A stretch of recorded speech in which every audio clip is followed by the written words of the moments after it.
Hey, what's going on, guys? This video is going to be for my boys out there looking to pick up a C80 or C400 and haven't pulled the trigger yet.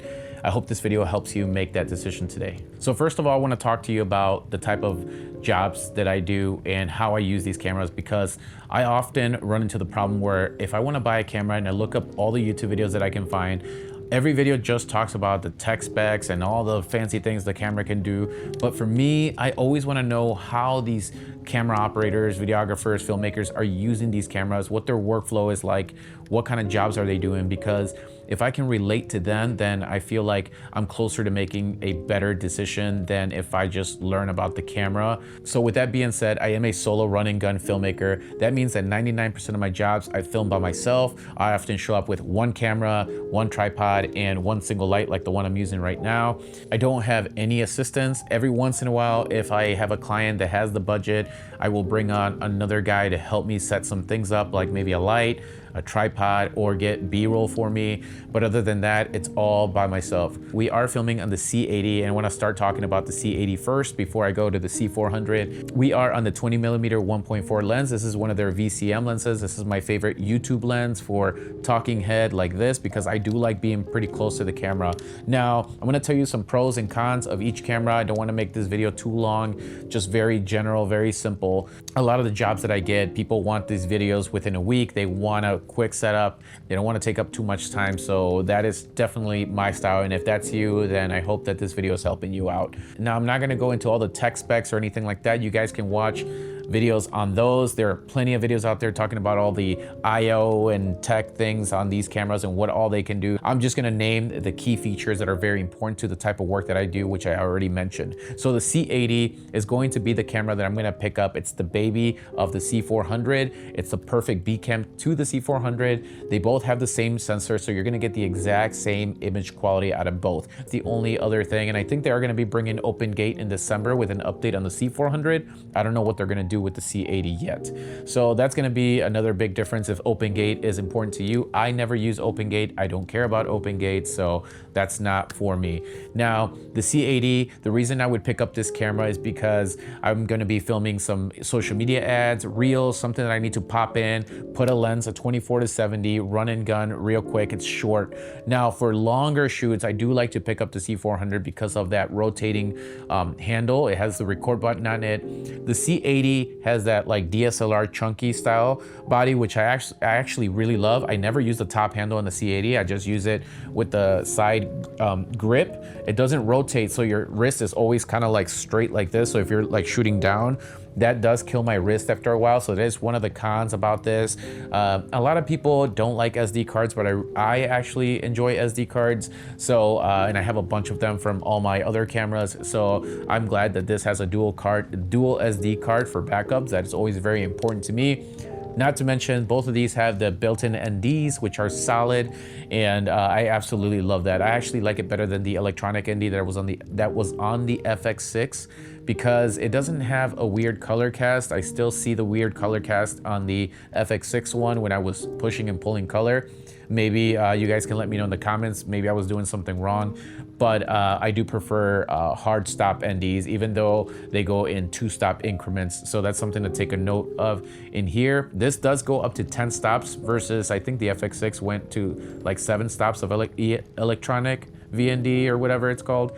So plus on Canon for that. Like I said, the C80 is very light and compact, and the reason I also like it is because I used a Travel Peak Design tripod, which is a very light, compact tripod that I can fit on my backpack, and this tripod holds this camera up perfectly. It doesn't feel top heavy or anything like that. It doesn't feel like it's struggling, but the C400 is way too heavy for this tripod. So I am gonna have to invest in a more professional, like a Satchler or something like that, type of tripod for these type of cinema cameras.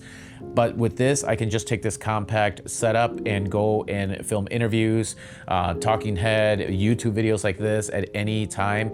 And it's very, very small. I can fit everything in like a little small Pelican case or one of those kind of bigger 35-liter backpacks, and I'm ready to go for those type of jobs. Now, on the other hand, we got the C400 here, and the cool thing about this camera is all of the side buttons. I do like that everything is on the left side of the camera. I do like the position of the monitor here, because when you're holding this camera, The monitor sits right at the top right here. So your neck is not really bending down like this all the time and causing pain in your back and obviously in your neck. So I do like that my neck is a little bit straighter. I will say though that if you are gonna pick up the C400 camera, that you pick up one of these right here. This is a, I'm pretty sure you guys have seen these, but this is a Sakk. This is the inflatable one, which is really nice because it can deflate. You can fold it up and put it anywhere. It's very compact. You can travel with it and everything like that. Easily blow it up and be ready to shoot. You basically just wear it on your shoulder and you can sit your camera right on it. And it really helps with your back because the C400 is a beast of a camera. And I will say that it's still very light for a cinema camera.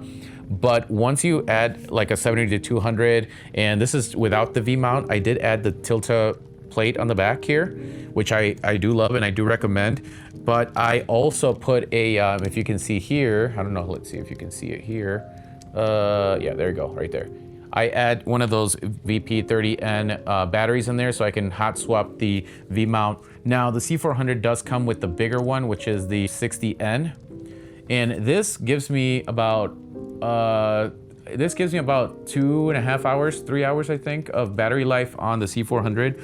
But if you're gonna be filming longer takes, I do recommend to get yourself V-mount battery adapter for it. And then I use the small rig V99 batteries, and those things will last forever. I can shoot almost an entire day on one battery alongside with a 30N in there. The reason that I like the 30Ns better than the 60s is because the 60 sticks out of the camera and it just gives it an odd shape, and I'm pretty weird about that. I like that the camera's nice and boxy and flush. Same thing with the C80, I use the 30s and it gives me enough battery to last throughout the whole day. But other than that, guys, these are both awesome cameras. I will say, I forgot to mention that the C400 uses Express Type B. I only own one Express Type B. It's a 512 gigabyte. They are pretty cheap. I always just use the SD as a backup, and that's kind of what I use. I haven't bought another Express B type. Not to mention with the C400, I do use because of the body, I do like to use a top handle, and it just allows me to distribute the weight a little better. Now, when it comes to handheld, because of that weight, you are getting way better handheld. And with the Canon RF lenses and the autofocus, they also include like lens stabilizing, which is very, very good. I actually prefer lens stabilizing over in-body stabilizing because you don't get a lot of those wobbles. Now, if you use the digital IS alongside the lens stabilization and you're moving a lot and you're tilting, you are gonna see a little bit of the wobbles on the wider range of lenses. I would say like anywhere under 35 millimeters, I've noticed that I can see those wobbles. Other than that, if you're holding it steady and use the digital IS, it's pretty much like tripod solid with the 70 to 200. So I highly, highly recommend getting RF glass, which I think that's all you can get because I think Canon hasn't opened their mount to third parties yet. Now, I hope maybe they do later on, but that to me doesn't matter because I just like to rock native lenses. When I had Sony, I had all Sony lenses. When I have Canon, I use all Canon lenses.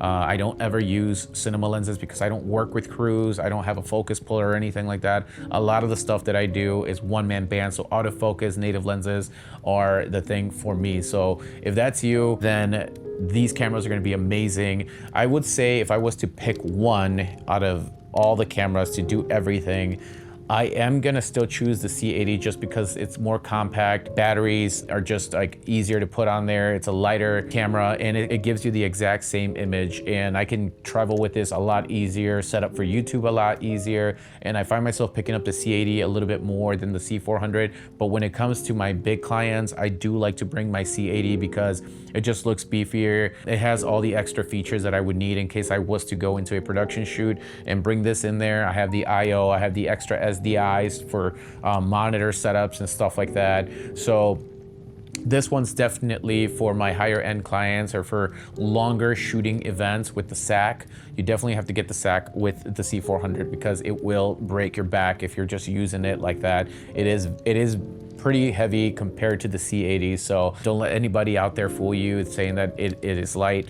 It's not. It is a little bit heavy. I know I don't have I don't have muscles, I don't go to the gym, but the camera, it feels nice. It's got a nice weight to it, but for shooting long events, your back will hurt. So the Sakk will save you. I think right now they have a special that's like $130 for these inflatable Sakks. I highly recommend them. They are amazing. They literally changed my life, and you get better stable footage. So anyways, with that being said, I hope that you enjoyed this video and my thoughts on C400 versus C80. Have a nice day, guys. Peace.